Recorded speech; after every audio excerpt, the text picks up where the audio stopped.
I am 77 years old, and if there is one thing I have learned about mornings, it is that they carry a kind of silence we could not notice when we were younger. I wake up early these days in our home in Franklin, Tennessee, usually before the sun comes up. I walk quietly to the kitchen so I do not wake my wife, Eleanor. I prepare my morning coffee, and I take my cup to the small study at the back of the house. I sit in my old leather armchair, the one that is permanently molded to my shape over the years. I turn on a single reading lamp and I look through the notebooks I have been keeping. It was during one of these quiet mornings just a few months ago, after a routine checkup, that I found myself completely consumed by a passing comment my doctor had made. He had looked at my lab results, smiled, and asked me exactly what I was putting in my coffee every morning. He did not prescribe a new medication or warn me of an impending crisis. He just pointed me toward a mechanism in my own body that I had completely misunderstood for my entire life. I grew up in Ohio in the 1950s. My father was a hard-working man who took a strange kind of pride in his silence. He was the sort of person who worked through physical pain and ignored every symptom until he literally could not stand up anymore. He believed the human body was a machine that only required attention when it broke down completely. My mother was the exact opposite. She paid attention to the smallest shifts, the subtle changes in energy, or a slight lingering cough before they ever had the chance to become loud problems. I carry both of their influences inside me. But if I am being completely honest with you, I spent most of my adult life listening to my father's side. I spent decades working in educational publishing, focused on deadlines, on turning complicated concepts into clear language for others, while remaining completely illiterate about the subtle language of my own biology. The turning point for me was not my own health. It was a period some years ago when Eleanor faced a very serious health scare. I will not share her specific clinical details because those belong to her, and she fought that battle with a quiet grace that still humbles me. But those weeks spent sitting in cold waiting rooms, reading sterile pamphlets and feeling utterly helpless, broke something open inside me. I realized sitting in those hard plastic chairs that the body warns before it charges. I realized that some damage happens silently until one day it does not anymore. Most people realize too late what had been warning them for years. I decided right then that I was done being caught by surprise. I started reading. I started taking notes with a pencil in the margins of medical journals I barely understood at first. I retired, and suddenly I had the time to connect the dots I had ignored for decades. I am telling you this because I wish someone had told me sooner. You do not need fear, you need attention. And the attention I started paying to my morning routine changed everything. The comment my doctor made sent me down a path of reading that fundamentally shifted how I view the aging process. I used to think aging was just a slow, inevitable decline, a single downward slope. But as I read through the stacks of papers on my desk, I discovered that after the age of 60, we are actually facing three distinct biological processes that accelerate at the exact same time. Almost no one talks about all three together. What frightened me the most as I sat there reading in the early morning light was learning that these three processes feed off each other. They hold hands and pull us down faster than they ever could alone. The first process I learned about is something researchers call mitochondrial senescence. I remember reading that term and having to look it up. Simply put, mitochondria are the tiny power plants inside every single one of our cells. I read a paper that measured these power plants directly in human muscle tissue, and the numbers unsettled me. When we are 20 years old, a single muscle cell might have 2,000 of these little generators running perfectly. By the time we reach 65, we lose nearly half of them. The ones that are left are old and inefficient. Our cells are essentially operating on half power. When I read that, I put my pencil down and looked out the window. Suddenly, my own life made sense. It explained why the stairs felt steeper. It explained why a day of playing in the yard with my 3 grandchildren left me needing a day of recovery on the couch. It was not just a feeling of being old. It was a measurable, quantifiable power outage happening in every muscle of my body. The second process I uncovered is one I had never heard a single person discuss in normal conversation. It is the depletion of our stem cells. I always thought of stem cells as something related to newborn babies or futuristic medicine. I did not realize they are our body's daily repair crew. Whenever we tear a muscle fiber carrying groceries or whenever an arterial wall gets inflamed from stress, these cells rush to the site to rebuild the tissue.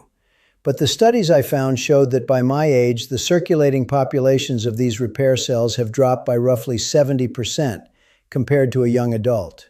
I thought about what that actually meant. The crew that had kept my organs running and my tissues repaired for 60 years was now operating with only a third of its workers. It is the reason a simple cut on my hand takes a week to heal instead of a few days. But the terrifying part, the part that kept me reading late into the night, was what happens when this repair crew failure combines with the natural damage our cells take over time. If we cannot repair the damage quickly, the mutations start to build up. The third process is the one that changes the environment inside us completely. It is a shift in our metabolism. As I dug deeper, I found that after 50, our cells gradually stop using stored fat for energy the way they used to. Instead, our bodies become almost entirely dependent on glucose, on sugar, to fuel every process. At first glance, this just seemed like a reason why it is so hard to keep weight off as we age. But the deeper I read, the more I realized this shift to a glucose-dependent metabolism creates the exact biological environment that dangerous cells thrive in. These three things, the failing power plants, the disappearing repair crew, and the shift to sugar dependency, amplify each other. The failing power plants create more cellular exhaust. That exhaust damages our tissues. The damaged tissues need the repair crew, but the repair crew is depleted, so the damage stays. And all the while, the sugar-rich environment feeds the cells that have mutated. It is a perfect storm happening quietly inside us. Before I tell you what I discovered next about how to intervene in this process, I want to mention something important. Every week I notice that many people who listen to my stories, who share this quiet morning time with me, have not actually subscribed to the channel. If my observations resonate with you, if you find value in these notes I am sharing, could you take a moment to see if you are subscribed? It costs nothing, but it allows this community to grow and helps this information reach other people who might be sitting in their own living rooms right now, wishing they understood what was happening to their health. When I fully understood this downward spiral, I felt a profound sense of urgency. I needed to know if there was a way to interrupt all three of these processes at the same time. I did not want a pharmaceutical patch. I wanted to understand if there was a biological mechanism I could activate. The answer I found buried in journals of nutrition and metabolic research pointed toward a highly specific type of fat taken in a very specific way. And the most remarkable part was that it was meant to be combined with the coffee I was already holding in my hand every morning. The ingredient the research kept pointing to was a very specific fraction of oil called caprylic acid, or what the clinical literature refers to as C8.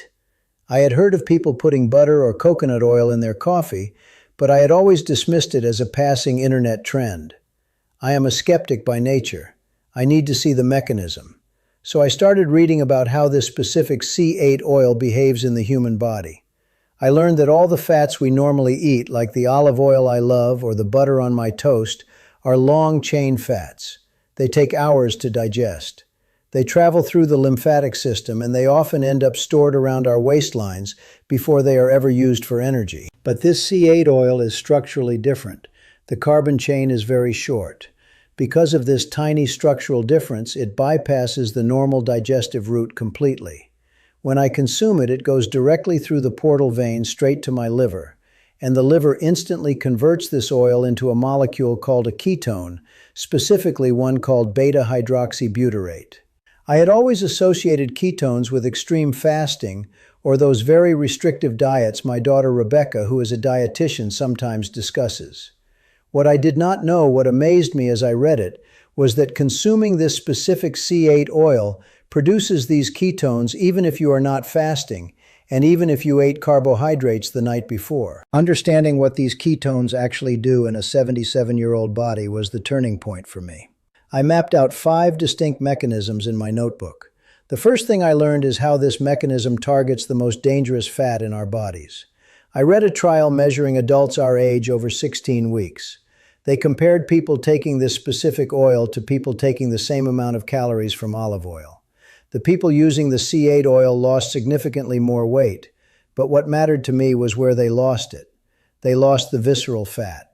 That is the hard, dangerous fat packed around our liver and our pancreas, the fat that drives inflammation. The researchers looked inside their cells and saw that the ketones were sending a chemical signal that literally instructed the cells to start burning stored fat for fuel.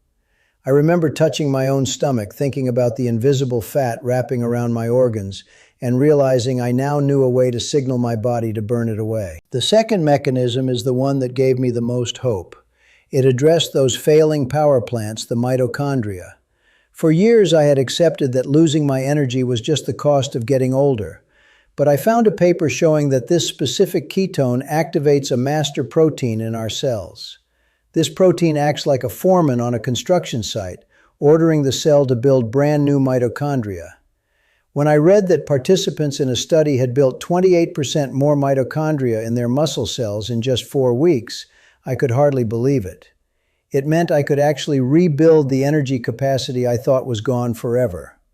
I pictured those new generators firing up inside my legs, giving me the stamina I needed to chase my grandson across the lawn without losing my breath. The third mechanism was the one that made me sit in silence for a long time, thinking about the friends I have lost over the years. It was the connection between these ketones and our stem cells, our body's repair crew. I read a fascinating study from researchers at Harvard. They found that when we run purely on sugar, our stem cells burn out. They get exhausted and lose their ability to heal us. But when these specific ketones are present in the blood, they act as a protective shield.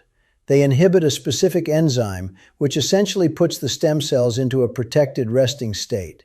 The researchers called it quiescence. The ketones keep the repair crew safe, healthy, and resting until the exact moment the body needs them to fix a damaged tissue.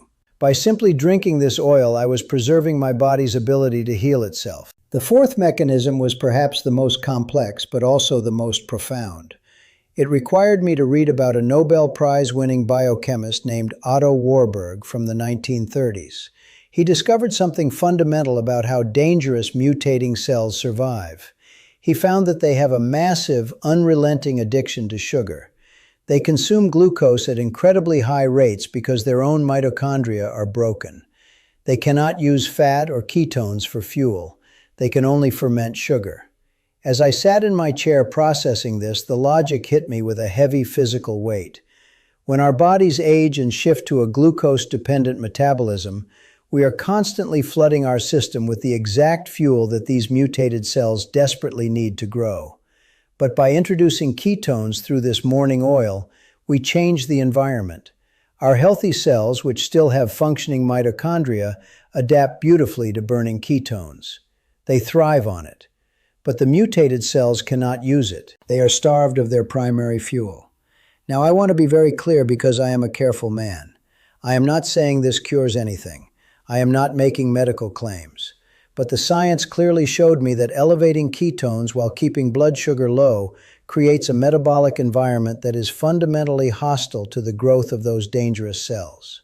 What I found unsettled me at first, but it ultimately gave me a deep sense of agency over my own internal environment. The fifth mechanism connected directly to conversations I have with my son Daniel.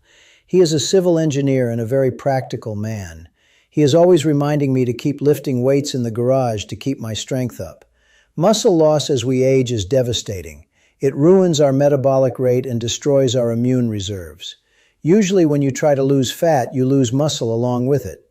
But I discovered that the ketones produced by this C8 oil send a highly specific signal to our cells.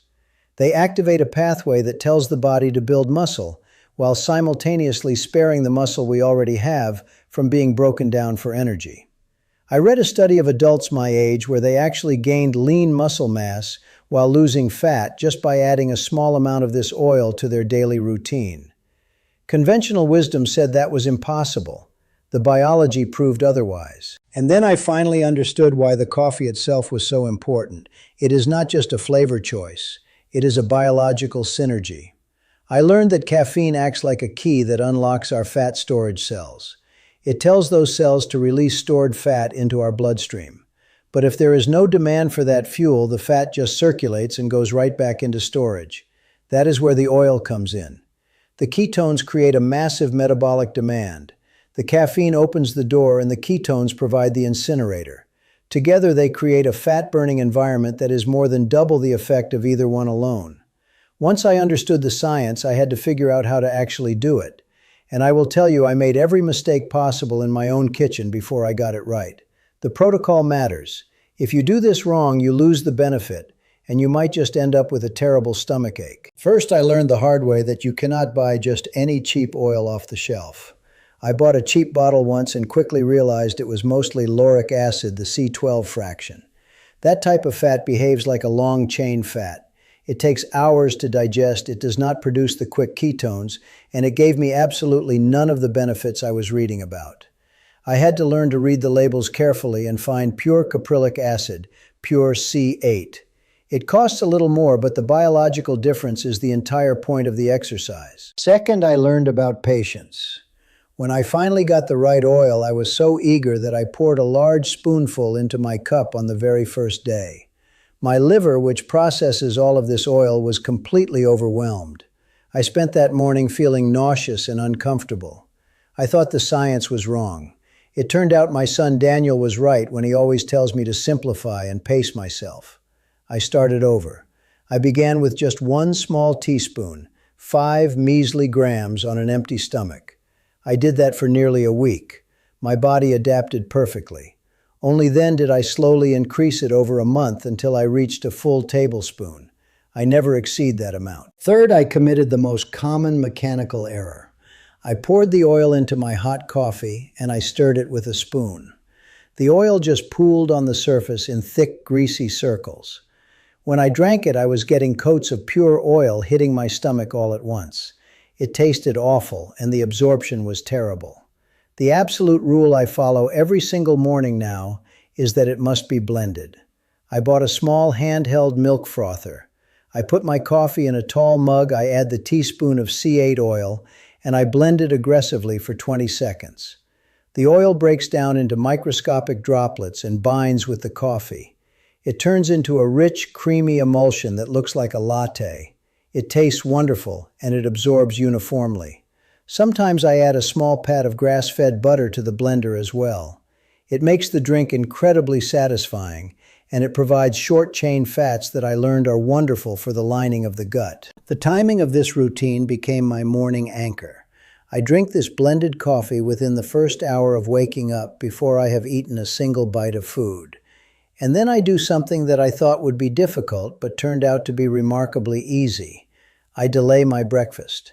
I wait at least 2 to 3 hours before I eat. Because of the fat and the ketones, I am not hungry at all. I feel a sharp, clean mental focus.